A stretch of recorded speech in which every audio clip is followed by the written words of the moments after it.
Football ലോകകപ്പിന് kick ഓഫിന് ദിവസങ്ങൾ മാത്രം ബാക്കി നിൽക്കെ ആവേശം കെടുത്തിയ അമേരിക്കയുടെ കർശനമായ ഇമിഗ്രേഷൻ നയങ്ങൾ.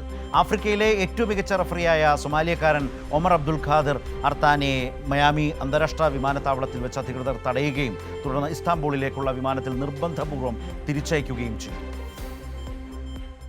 യോഗ്യമായ പാസ്പോർട്ടിൽ യാത്ര ചെയ്തിട്ടും അർത്താനെ രാജ്യത്ത് പ്രവേശിക്കാൻ US ബോർഡർ കൺട്രോൾ അനുവദിച്ചില്ല എന്നത് ഫുട്ബോൾ ലോകത്തെ ഞെട്ടിച്ചിരിക്കുകയാണ്. വിസ ലഭിക്കാൻ താമസം നേരിട്ടതിനെ തുടർന്ന് നെയ്റോബിയിലെ സൊമാലിയൻ എംബസി ഇടപെട്ടാണ് അദ്ദേഹത്തിന് വിസ ഒരുക്കിയിരുന്നത്.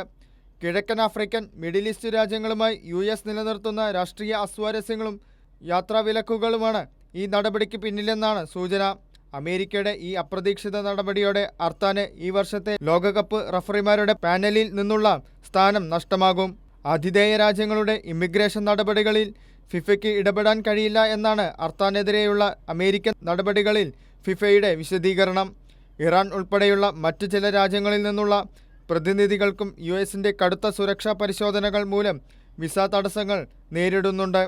ഇതോടെ ഇത്രയും കർശനമായ അതിർത്തി നിയന്ത്രണങ്ങളുള്ള ഒരു രാജ്യം ലോകകപ്പ് പോലുള്ള ആഗോള കായിക മാമാങ്കത്തിന് ആതിഥേയത്വം വഹിക്കാൻ അനുയോജ്യമാണ് എന്ന ചോദ്യം ഉയർന്നു കഴിഞ്ഞു. World cup desk, Kairali news.